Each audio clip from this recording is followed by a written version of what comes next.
There's been a lot of talk in recent days about cash discounting versus surcharging. And is cash discounting compliant, or is it now only surcharging that's compliant?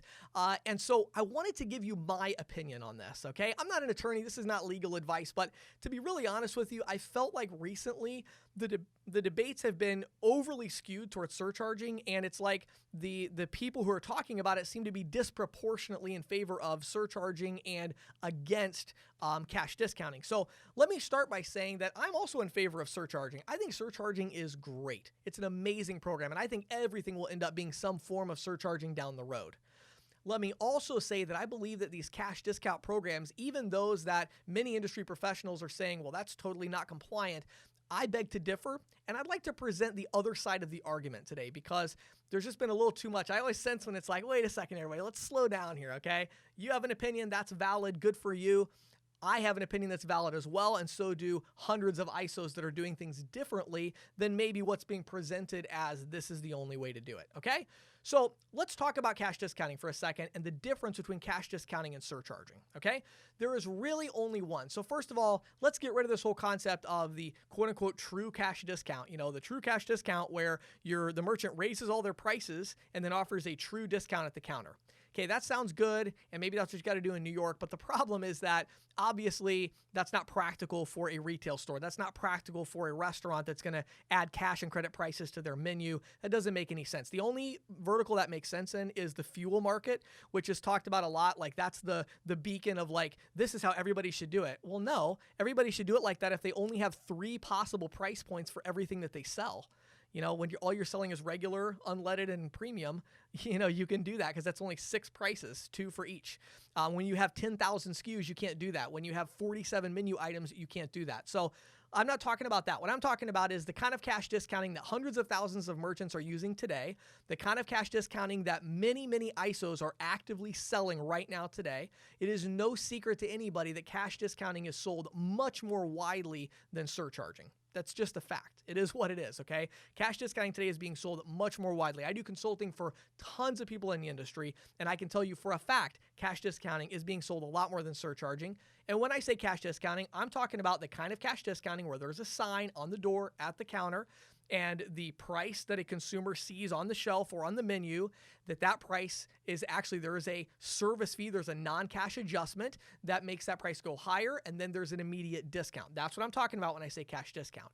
So, is that kind of program compliant? Well, you know what? Honestly, nobody in the industry right now really knows 100% if it's compliant, because are you asking compliant with what? With the state law, with the Supreme Court decision, with the Expressions hair design, with Visa rules? What's the deal, right? So what these cash discount programs claim, and I'm giving the other side of the argument today, they claim that the Durbin Amendment is what gives them the right to do these cash discount programs. Let's look at the Durbin Amendment and see if they're right, okay? Or at least see if they have a valid opinion. They may be right, they may be wrong. You might be wrong too. It's always good to know that you might be wrong. I might be wrong. Everybody might be wrong, okay? We don't know what's going on with this stuff, but let's take a look at it and see what it says. The Durbin Amendment says that a payment card network, Visa, shall not directly or through an agent, processor, or licensed member of the network by contract, it means their contract can't do this, requirement, condition, penalty, or otherwise inhibit the ability of any individual, any person rather, to provide a discount or in-kind incentive for payment by the use of cash, checks, debit cards, or credit cards, okay? Now, I want to show you a couple things here that I think are very interesting. Number one, when you read that, what everybody says is they're like, well, that doesn't apply to these kind of cash discount programs, because if you look at the Durbin Amendment down in section, where are we here? Section 4, it says that a discount is defined. A discount means a reduction made from the price that consumers are informed is the regular price, and does not include any means of increasing the price that customers are informed is the regular price. Well, let me tell you something. What that does not say is it does not say what customers what customers see on the ticket, on the menu, on the shelf.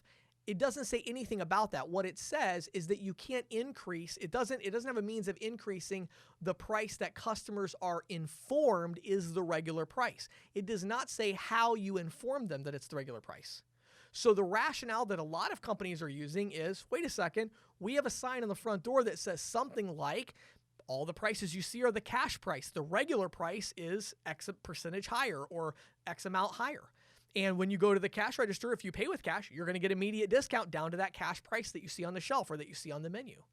Well, if you have that on the door and you have it, in the menu and you have it at the counter, you are informing the consumer of the correct regular price and then giving them a discount from the price they've been informed is the regular price. Now, to be really honest with you, yesterday, I actually told the consulting client that I thought that logic was a little shaky and I didn't think they should go with that. I advised to go in a different direction. So I'm not saying I know for sure all the answers, but what I'm saying is I think that's a valid opinion, right? I mean, it doesn't say how they're informed. So if you're informing them with a sign that the regular price is a little higher and then you're giving them a discount, then you're informing them. I mean, I don't see how you would look at that and say, well, no, I'm ironclad. I know for sure that when Dick Durbin put this together with his aides, what he meant was, you don't know what he meant. Neither do I. Neither does anybody, right? That's pretty valid opinion. Second thing I want to point out is, if you notice at the very beginning, it talks about that the Durbin Amendment protects the cash discount, but it also protects the in-kind incentive. What's an in-kind incentive? Well, nobody really knows, but it doesn't actually define it in the document, but we know a couple things about it. Number one, we know that the in-kind incentive is not a discount.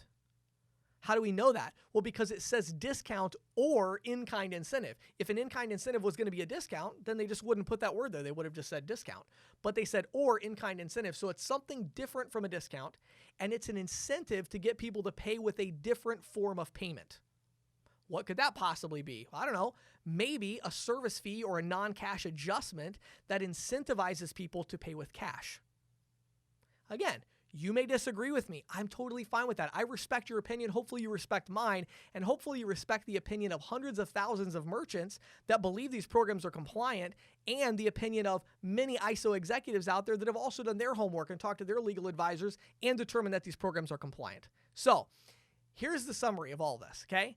I think all the people that are talking about surcharging right now as this compliant option and they believe in it, I think they are amazing. I respect them. I think their opinion is totally valid. What the problem is, the thing I don't like is the people who are believing in cash discounting believe it's compliant, they believe they're doing the right thing, and they believe they're in compliance with the Durbin Amendment. Maybe they're not speaking up as much, and maybe they're not been given a voice at the highest levels. So my goal in this video is just to present the other side of the argument for cash discount compliance. My name is James Shepard. Hopefully you enjoyed this video, and I hope you have an awesome day.